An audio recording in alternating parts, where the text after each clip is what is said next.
முதலமைச்சர் மு.க.ஸ்டாலினுக்கு எதிரான மேம்பால முறைகேடு வழக்கை தள்ளுபடி செய்து சென்னை உயர்நீதிமன்றம் உத்தரவிட்டுள்ளது. 1996 ஆண்டு முதல் 2001 ஆண்டு வரையிலான திமுக ஆட்சியில் மேம்பாலம் கட்டுவதில் 115 கோடி ரூபாய் அளவுக்கு முறைகேடு நடந்ததாக குற்றம் சாட்டப்பட்டது. இந்த வழக்கில் மு.க.ஸ்டாலின், பொன்முடி ஆகியோருக்கு எதிராக வழக்கு தொடர்வதற்கான அனுமதியை 2005 சபாநாயகர் ரத்து செய்தார். இதனை எதிர்த்து தாக்கல் செய்யப்பட்ட மனு சென்னை உயர்நீதிமன்றத்தில் விசாரணைக்கு வந்தது. அப்போது வழக்கை திரும்பப் பெற அனுமதிக்க கோரி மனுதாரர் தரப்பில் மனு தாக்கல் செய்யப்பட்டது. இதனை ஏற்றுக்கொண்ட நீதிபதிகள் வழக்கை தள்ளுபடி செய்ததுடன் மனுதாரர் டெபாசிட் செய்த தொகையையும் திருப்பி அளிக்கவும் உத்தரவிட்டனர்.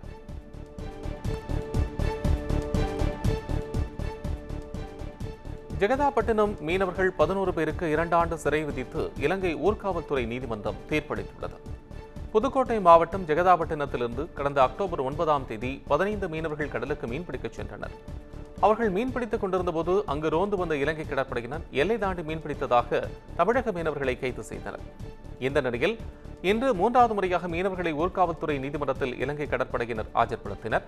இந்த வழக்கை விசாரித்த நீதிபதி நளினி சுபாஷ்கரன் 4 மீனவர்களை மட்டும் விடுதலை செய்து எஞ்சிய 11 மீனவர்களுக்கு 2 ஆண்டு சிறை தண்டனை விதித்து தீர்ப்பளித்தார். அரசு பள்ளிகள் மற்றும் அங்கன்வாடி கட்டிடங்களை ஆய்வுக்குட்படுத்தி அதன் தரத்தை உறுதி செய்ய வேண்டும் என்று அமமுக பொதுச் செயலாளர் டிடிவி தினகரன் அரசுக்கு வலியுறுத்தியுள்ளார். இதுகுறித்து அவர் வெளியிட்டுள்ள அறிக்கையில், திருவண்ணாமலை மாவட்டம் முன்னூர் மங்கலம் கிராமத்தில் அங்கன்வாடி கட்டிடத்தின் மேற்கூரை பெயர்ந்து விழுந்திருப்பது மிகுந்த அதிர்ச்சி அளிப்பதாக குறிப்பிட்டுள்ளார். தரமற்ற கட்டிடங்களை கட்டி குழந்தைகளின் உயிரோடு விளையாடும் தமிழக அரசின் அலட்சிய போக்கு கடும் கண்டனத்திற்குரியது என்றும் அவர் தனது அறிக்கையில் குறிப்பிட்டுள்ளார். கோவை கார் குண்டுவெடிப்பு சம்பவத்தில் கைதான 3 பேரிடம் என்ஐஏ அதிகாரிகள் 2வது நாளாக விசாரணை நடத்தி வருகின்றனர். கடந்த 2022ஆம் ஆண்டு கோவை உக்கடம் பகுதியில் கார் வெடித்த சம்பவத்தில் ஜமேஷா முபீன் என்பவர் சம்பவ இடத்திலேயே உயிரிழந்தார். இந்த வழக்கில் இதுவரை 17 பேர் கைது செய்யப்பட்டுள்ளனர். இதில் புழல் சிறையில் அடைக்கப்பட்ட அபு அனீபா, பவாஸ் ரஹ்மான், சரண் ஆகியோரை என்ஐஏ அதிகாரிகள் காவலில் எடுத்து விசாரித்து வருகின்றனர். கைதானவர்களை கோவை அழைத்துச் சென்று விசாரித்து வந்த நிலையில் இன்று குண்டுவெடிப்பு நிகழ்ந்த இடத்திற்கு அழைத்துச் சென்று நேரடி விசாரணையிலும் அதிகாரிகள் ஈடுபட்டனர். மதுபானங்களை அதிக விலைக்கு விற்பனை செய்யும் டாஸ்மாக் பணியாளர்களை பணியிடை நீக்கம் செய்வது தொடர்பான சுற்றறிக்கையை எதிர்த்த வழக்கில் டாஸ்மாக் நிர்வாகம் பதிலளிக்க சென்னை உயர்நீதிமன்றம் உத்தரவிட்டுள்ளது. இது தொடர்பான வழக்கு நீதிபதி பரத சக்கரவர்த்தி முன் விசாரணைக்கு வந்தபோது சட்டவிரோதமான சுற்றறிக்கைக்கு தடை விதிக்க வேண்டும் என மனுதாரர் தரப்பில் வாதிடப்பட்டது. அப்போது டாஸ்மாக் தரப்பை கேட்காமல் எந்த இடைக்கால உத்தரவையும் பிறப்பிக்க முடியாது என தெரிவித்த நீதிபதி வரும் 27ஆம் தேதிக்குள் பதிலளிக்கும்படி டாஸ்மாக் நிர்வாகத்திற்கு உத்தரவிட்டு விசாரணையை அன்றைய தினத்திற்கு தள்ளி வைத்தார்.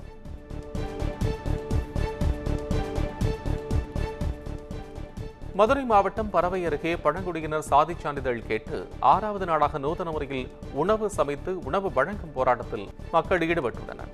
சத்தியமூர்த்தி நகர் பகுதியில் வசிக்கும் மக்கள் தங்கள் குழந்தைகளுக்கு சாதிச் சான்றிதழ் கேட்டு பள்ளிகளுக்கு அனுப்பாமல் கடந்த 5 நாட்களாக போராட்டத்தில் ஈடுபட்டுள்ளனர். இந்நிலையில் 6வது நாளான இன்று மதுரை திண்டுக்கல் தேசிய நெடுஞ்சாலையோரம் உணவு சமைத்து உணவு வழங்கும் போராட்டத்தில் ஈடுபட்டனர். வக்ஃப் வாரிய மசோதாவை அனுமதிக்கக்கூடாது என்ற கோரிக்கையை வலியுறுத்தி தமிழ்நாடு தௌஹீத் ஜமாஅத் சார்பில் நெல்லை வண்ணாரப்பேட்டையில் ஆர்ப்பாட்டம் நடைபெற்றது. இந்தியாவில் அதிக அளவில் சொத்துக்களை உடைய இஸ்லாமியர்களின் வக்ஃப் வாரிய சொத்துக்களை அரசுடைமையாக்கும் முடிவை கடந்த சில மாதங்களுக்கு முன் மத்திய அரசு அறிவித்தது.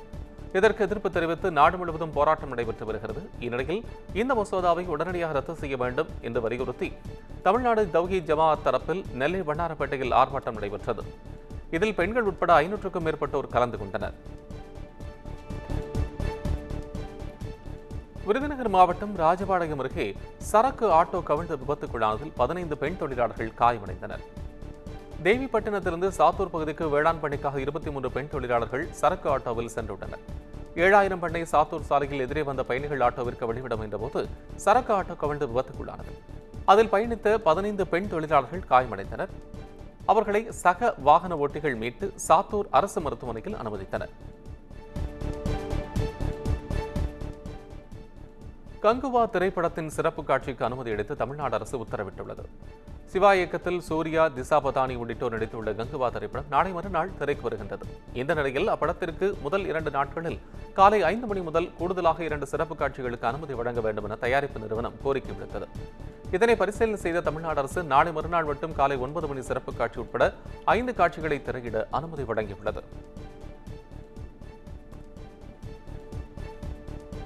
ஃபியூயல் டெக்னாலஜிஸ் நிறுவனத்திற்கு தர வேண்டிய 1,60,00,000 ரூபாயை தலைமை பதிவாளர் பெயரில் டெபாசிட் செய்யாமல் கங்குவா படத்தை வெளியிடக்கூடாது என சென்னை உயர்நீதிமன்றம் உத்தரவிட்டுள்ளது. 3 திரைப்படங்களின் இந்தி டப்பிங் உரிமையை ஸ்டுடியோ கிரீன் நிறுவனத்திடமிருந்து 6,60,00,000 ரூபாய்க்கு சென்னையைச் சேர்ந்த ஃபியூயல் டெக்னாலஜிஸ் இன்டர்நேஷனல் பிரைவேட் நிறுவனம் வாங்கியிருந்தது.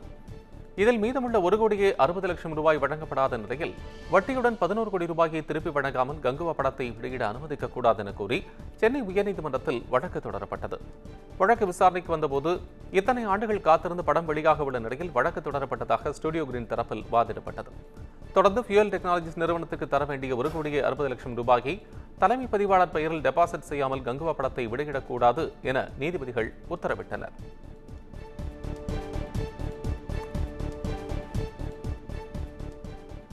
தாய்லாந்து நாட்டிலிருந்து சென்னைக்கு கடத்தி கொண்டுவரப்பட்ட 80 லட்சம் மதிப்புடைய உயர் ரக பதப்படுத்தப்பட்ட கஞ்சாவை கடத்தி வந்த 3 பேர் கைது செய்யப்பட்டனர்.